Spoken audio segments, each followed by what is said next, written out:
देखिए दोस्तों, भले ही आज के वक्त में दुनिया की सबसे बड़ी इकोनॉमिक पावर्स में भारत और चीन दोनों की गिनती होती है, लेकिन कहीं ना कहीं भारत आज भी इकोनॉमी के मामले में चीन से काफी पीछे है। लेकिन क्या आप जानते हैं 1962 में भारत और चीन की अर्थव्यवस्था लगभग बराबर थी। लेकिन आज देख लीजिए, इस वक्त चीन भारत के मुकाबले में बहुत बड़ी इकोनॉमी है। पर क्या आपने कभी सोचा है कि ऐसा हुआ कैसे? कैसे चीन बना दुनिया का सबसे अमीर देश?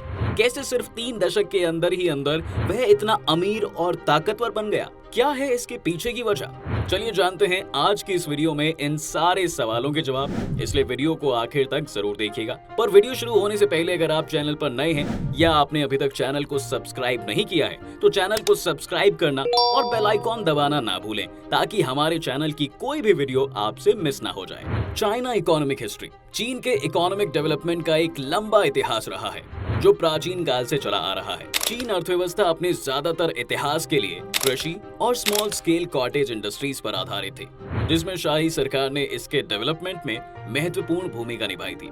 19वीं और 20वीं सदी की शुरुआत में चीन की अर्थव्यवस्था का मॉडर्नाइजेशन एंड इंडस्ट्रियलाइजेशन शुरू हुआ, जिसमें कपड़ा, माइनिंग और ट्रांसपोर्टेशन जैसे इंडस्ट्रीज में तेजी से बढ़ोतरी हुई। हालांकि चीन अर्थव्यवस्था दूसरे चीन जापानी युद्ध जो 1937 से 1945 तक हुआ था और चीन गृह युद्ध जो 1945 से 1949 तक हुआ था, इससे ज्यादा प्रभावित हुई, जिससे वाइड स्प्रेड डिस्ट्रक्शन और इकोनॉमिक डिसरप्शन हुआ था। फिर 1949 में पीपल्स रिपब्लिक ऑफ चाइना की स्थापना के बाद सरकार ने आर्थिक सुधारों यानी इकोनॉमिक रिफॉर्म्स की एक सीरीज लागू की, जिसमें एग्रीकल्चर का कलेक्टिवाइजेशन और एक प्लान इकोनॉमी की स्थापना शामिल थी।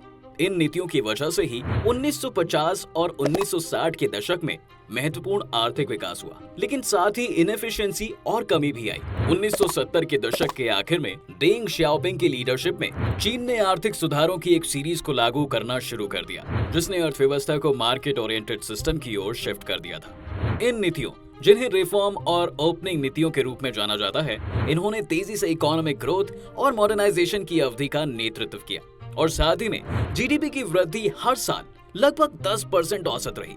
आज चीन लगभग 17.94 ट्रिलियन डॉलर की जीडीपी के साथ दुनिया की दूसरी सबसे बड़ी इकोनॉमी है। एग्रीकल्चर, इंडस्ट्री और सर्विस सेक्टर से महत्वपूर्ण योगदान के साथ चीनी अर्थव्यवस्था हाईली डाइवर्सिफाइड है। हाल के सालों में कुछ इकोनॉमिक चैलेंजेस के बावजूद चीन का आर्थिक विकास रिलेटिवली स्ट्रॉन्ग रहा है और देश ग्लोबल इकोनॉमी में एक प्रमुख खिलाड़ी भी है। तो दोस्तों, यह तो थी चीन की इकोनॉमी की एक हिस्ट्री। आइए अब जानते हैं उन कारणों के बारे में जिसकी वजह से चीन आज 17.94 ट्रिलियन डॉलर की जीडीपी के साथ इतनी बड़ी इकोनॉमी बना है। Reasons for China economic rise. पिछले कुछ दशकों में चीन ने तेजी से ग्रोथ की है। बड़े पैमाने पर कृषि प्रधान और सेंट्रली प्लान्ड इकोनॉमी से आज के समय में चीन दुनिया की दूसरी सबसे बड़ी इकोनॉमी के साथ मैन्युफैक्चरिंग और ट्रेड में एक ग्लोबल लीडर बन गया है।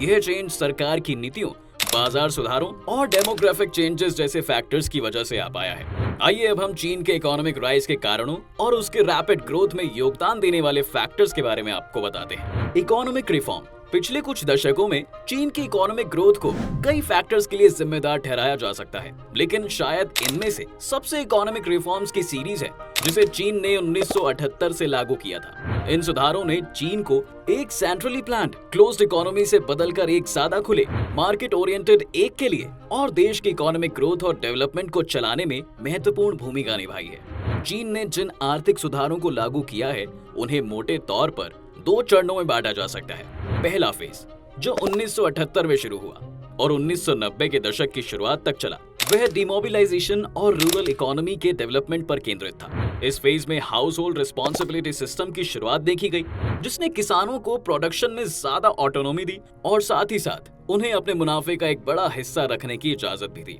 इससे एग्रीकल्चर प्रोडक्टिविटी और रूरल इनकम में उल्लेखनीय वृद्धि हुई और चीन के बाद के इकोनॉमिक डेवलपमेंट की नींव रखी गई। इकोनॉमिक रिफॉर्म्स का दूसरा फेज, जो 1990 के दशक की शुरुआत में शुरू हुआ, अर्बन इकोनॉमी के रिफॉर्म एंड ओपनिंग अप पर केंद्रित था।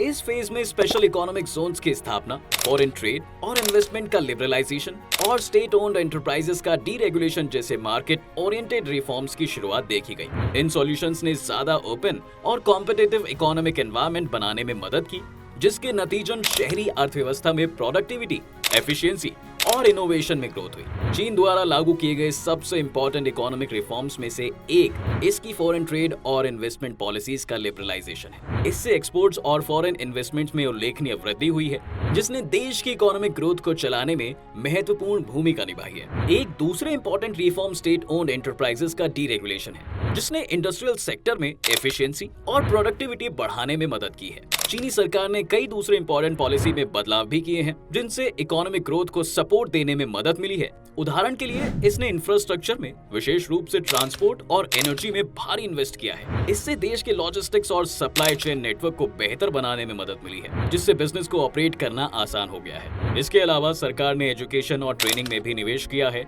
जिसने एक हाईली स्किल्ड वर्क स्पेस विकसित करने में मदद की, जो एक मॉडर्न हाईटेक टेक्नोलॉजी की जरूरतों के अनुकूल है। आखिर में चीन ने पिछले कुछ दशकों में जिन इकोनॉमिक रिफॉर्म्स को लागू किया है, उन्होंने देश के सिग्निफिकेंट रोल में महत्वपूर्ण भूमिका निभाई है। फॉरेन ट्रेड एंड इन्वेस्टमेंट का लिबरलाइजेशन, राज्य के स्वामित्व वाले उद्यमों का रेगुलेशन और इंफ्रास्ट्रक्चर और शिक्षा में निवेश सभी ने चीन के आर्थिक विकास में योगदान दिया है। जबकि अभी भी इनकम इनइक्वालिटी, एनवायरमेंटल डिग्रेडेशन और उम्र बढ़ाने वाली आबादी जैसी चुनौतियों का सामना करना बाकी है। इकोनॉमिक रिफॉर्म में की गई प्रोग्रेस उल्लेखनीय रही है और यह देश के भविष्य को आकार देना जारी रखेगी। फॉरेन ट्रेड एंड इन्वेस्टमेंट, हाल के देश में चीन की आर्थिक वृद्धि को अलग अलग फैक्टर्स के लिए जिम्मेदार ठहराया जा सकता था, लेकिन सबसे महत्वपूर्ण में से एक फॉरेन ट्रेड और इन्वेस्टमेंट के लिए देश का बढ़ा हुआ खुलापन रहा है। 1970 के दशक के आखिर और 1980 के दशक की शुरुआत में चीन ने अपनी अर्थव्यवस्था को लिबरलाइज बनाना और बाहरी दुनिया के लिए खोलना शुरू किया, जिसने फॉरेन ट्रेड और इन्वेस्टमेंट को एनकरेज किया। चीन के इकोनॉमिक राइज में योगदान देने वाले मेजर फैक्टर्स में से एक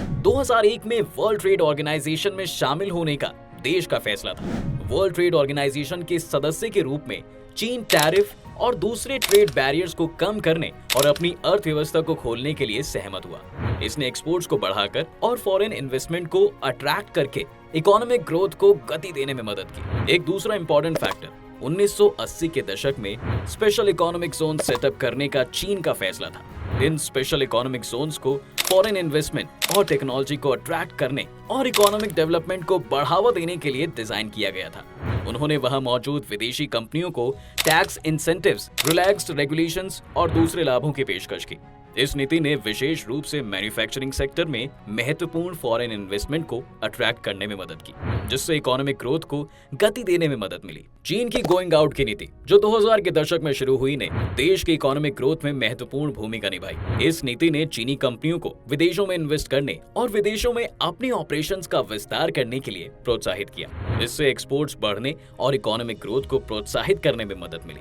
साथ ही चीनी कंपनियों को नए बाजारों और टेक्नोलॉजीज तक पहुंच हासिल करने में मदद मिली। इसके अलावा चीन की लेबर फोर्स, जो रिलेटिवली चीप और भरपूर मात्रा में थी, देश की इकोनॉमिक ग्रोथ में एक और इम्पोर्टेंट फैक्टर थी।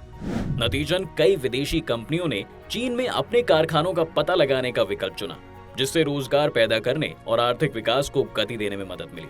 डेमोग्राफिक चेंजेस 21वीं सदी में चीन का हर एक देश के लिए सीखने का जरिया है कि कैसे सिर्फ 2 दशकों की अवधि में देश ने बड़े पैमाने पर कृषि समाज से खुद को दुनिया की दूसरी सबसे बड़ी अर्थव्यवस्था में बदल दिया, और यहाँ तक कि जीडीपी के साथ 2028 तक संयुक्त राज्य अमेरिका को पार करने का अनुमान है। मेजर फैक्टर्स में से एक जिसने योगदान दिया है इस तीव्र आर्थिक विकास के लिए, वह था चीन की डेमोग्राफिक चेंजेस के लिए खुलने की इच्छा है। डेमोग्राफिक चेंजेस जनसंख्या के आकार, एज स्ट्रक्चर और दूसरे कैरेक्टरिस्टिक्स में बदलाव को रेफर करता है, जो इकोनॉमिक ग्रोथ और डेवलपमेंट पर सिग्निफिकेंट इम्पैक्ट डाल सकते हैं। चीन के मामले में ये परिवर्तन कई कारकों से प्रेरित है, जिनमें वन चाइल्ड पॉलिसी, अर्बनाइजेशन और बूढ़ी उम्र वाली आबादी शामिल है। वन चाइल्ड पॉलिसी, जिसे 1970 के दशक के आखिर में लागू किया गया था, और इसे जनसंख्या वृद्धि को रोकने और हर एक परिवार के बच्चों की संख्या को सीमित करके लिविंग स्टैंडर्ड्स में सुधार करने के लिए डिजाइन किया गया था। जबकि नीति जनसंख्या वृद्धि को धीमी करने में सफल रही, लेकिन इसके कई अनइंटेंडेड कॉन्सिक्वेंसेस भी थे, जिसमें तेजी से बढ़ती आबादी और युवा श्रमिकों की कमी शामिल है। हालांकि 2015 में सरकार ने नीति को बदलने का फैसला किया, परिवारों को 2 बच्चे पैदा करने की अनुमति दी, जिसके कारण वर्कफोर्स में एंटर करने वाले युवाओं की संख्या में उल्लेखनीय वृद्धि हुई है। अर्बनाइजेशन ने भी चीन के इकोनॉमिक राइज में एक प्रमुख भूमिका निभाई है, जैसे कि ज्यादा से ज्यादा लोग ग्रामीण क्षेत्रों से शहरों में बेहतर रोजगार के अवसरों और उच्च जीवन स्तर की तलाश में चले गए। देश शहरीकरण में एक रैपिड प्रोसेस से गुजरा है। इससे नई इंडस्ट्रीज का विकास हुआ और फॉर्मल इकोनॉमी में भाग लेने में एबल लोगों की संख्या में वृद्धि हुई। इसके अलावा शहरीकरण ने उन लोगों की संख्या में बढ़ोतरी की है जो शिक्षा और दूसरे सामाजिक सेवाओं तक पहुंचने में एबल है, जिसने देश के ओवरऑल इकोनॉमिक डेवलपमेंट में योगदान दिया है। चीन की उम्र बढ़ने वाली आबादी ने भी देश की इकोनॉमिक ग्रोथ में महत्वपूर्ण भूमिका निभाई है। जैसे जैसे 65 वर्ष से ज्यादा आयु के लोगों की संख्या में बढ़ोतरी हुई है, देश ओल्डर वर्कर्स के कौशल और अनुभव का लाभ उठाने में सक्षम हो गया है, जो कई तरीकों से अर्थव्यवस्था में योगदान करने में सक्षम रहे हैं। इसके अलावा उम्र बढ़ने वाली आबादी ने हेल्थ केयर और अदर सर्विसेज की मांग में बढ़ोतरी की है, जिससे इकोनॉमिक ग्रोथ को गति देने में मदद मिली है। Innovation and technological advancement. 21वीं सदी में चीन की इकोनॉमिक ग्रोथ को इनोवेशन एंड टेक्नोलॉजिकल एडवांसमेंट ने भी एक जरूरी भूमिका निभाई है। इन 2 एलिमेंट्स ने चीन के इकोनॉमिक ग्रोथ और डेवलपमेंट को चलाने में जरूरी भूमिका निभाई है, जिससे यह दुनिया की लीडिंग इकोनॉमिक पावर्स में से एक बन गया है। इनोवेशन ने देश को नए प्रोडक्ट्स और सर्विसेज के साथ साथ नए बिजनेस मॉडल्स और प्रोडक्शन प्रोसेस को डेवलप करने में सक्षम बनाकर चीन की आर्थिक वृद्धि में महत्वपूर्ण भूमिका निभाई है। उदाहरण के लिए चीन renewable energy, biotechnology and information technology जैसे क्षेत्रों में इनोवेटिव टेक्नोलॉजीज की एक रेंज विकसित करने में सक्षम रहा है। इन इनोवेशंस ने चीन को solar power, wind power and electric vehicles जैसे की इंडस्ट्रीज में लीडर बनाकर खड़ा कर दिया है। इसके अलावा चीन नए बिजनेस मॉडल्स और प्रोडक्शन प्रोसेस को बनाने के लिए अपनी बड़ी आबादी और विशाल बाजार का लाभ उठाने में भी सक्षम रहा है। उदाहरण के लिए mobile devices and the internet, इसको व्यापक रूप से अपनाने के कारण चीन का ई-कॉमर्स बाजार हाल में वर्षों में तेजी से बढ़ा है। इससे चीनी कंपनियों को ऑनलाइन मार्केटप्लेस, सोशल कॉमर्स और मोबाइल भुगतान जैसे नए व्यापार मॉडल बनाने की अनुमति दी है। टेक्नोलॉजिकल प्रोसेस ने देश को अपनी मैन्युफैक्चरिंग कैपेबिलिटीज एंड प्रोडक्टिविटी में सुधार करने में सक्षम बनाकर चीन की आर्थिक वृद्धि में भी महत्वपूर्ण भूमिका निभाई है। उदाहरण के लिए चीन रोबोटिक्स और ऑटोमेशन में भारी निवेश करने में सक्षम रहा है, जिसने इसे अपनी मैन्युफैक्चरिंग कैपेबिलिटीज बढ़ाने और लेबर कॉस्ट कम करने की अनुमति दी है। इसने चीनी कंपनियों को अपने कॉम्पिटिटर्स की तुलना में कम लागत पर माल को प्रोड्यूस करने में सक्षम बनाया है, जिससे वे ग्लोबल मार्केट में ज्यादा कॉम्पिटिटिव बन गए हैं। इसके अलावा चीन आर्टिफिशियल इंटेलिजेंस जैसी एडवांस टेक्नोलॉजीज में भी निवेश करने में सक्षम रहा है, जिससे उसे अपने logistics and supply chain management में सुधार करने में मदद मिली है। इसने चीनी कंपनियों को अपनी इन्वेंट्री को बेहतर ढंग से मैनेज करने और अपने लीड टाइम को कम करने की अनुमति दी है, जिससे उनकी कॉम्पिटिटिवनेस बढ़ाने में मदद मिली है। इसके अलावा चीन की सरकार ने देश में इनोवेटिव एंड टेक्नोलॉजिकल प्रोग्रेस को चलाने में महत्वपूर्ण भूमिका निभाई है। उदाहरण के लिए सरकार ने रिसर्च एंड डेवलपमेंट में भारी निवेश किया है, जिससे चीन में एक मजबूत इनोवेशन इकोसिस्टम बनाने में मदद मिली है।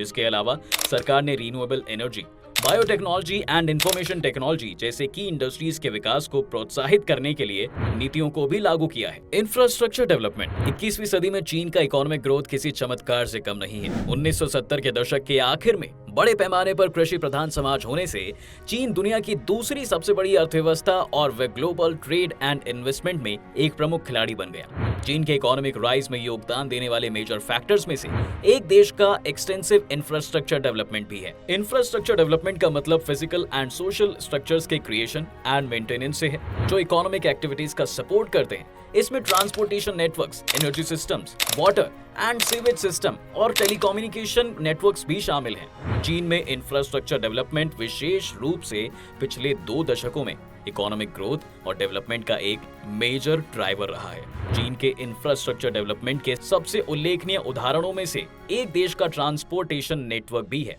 2000 से 2019 तक चीन ने नए highways, railways, airports and ports के निर्माण में भारी निवेश किया। इससे देश की ट्रांसपोर्ट कैपेबिलिटीज में काफी सुधार हुआ, जिससे गुड्स और लोगों के लिए देश भर में आना जाना आसान हो गया था।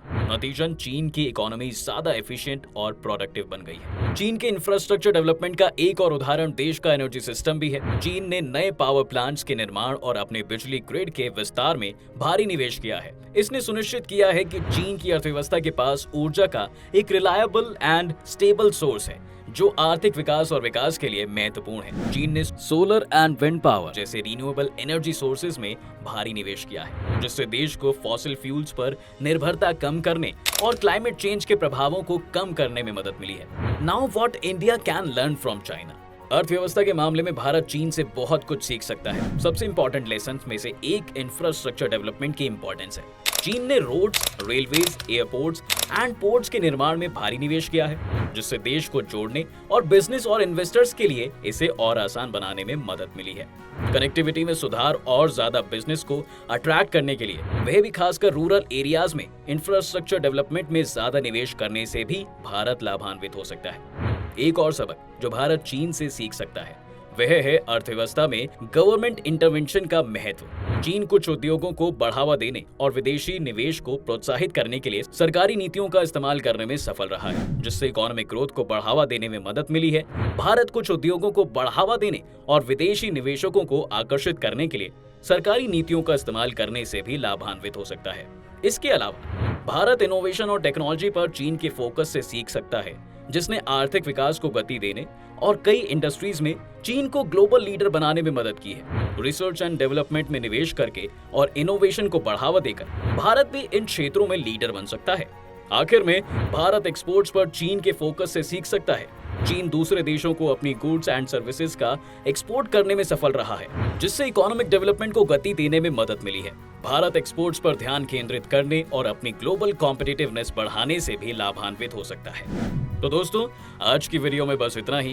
उम्मीद है आपको आज के इस वीडियो में काफी कुछ सीखने को मिला होगा। अगर आपको ये वीडियो पसंद आया तो वीडियो को लाइक करें, और अगर आप इस चैनल पर नए हैं तो जाने से पहले चैनल को भी सब्सक्राइब करना ना भूलें।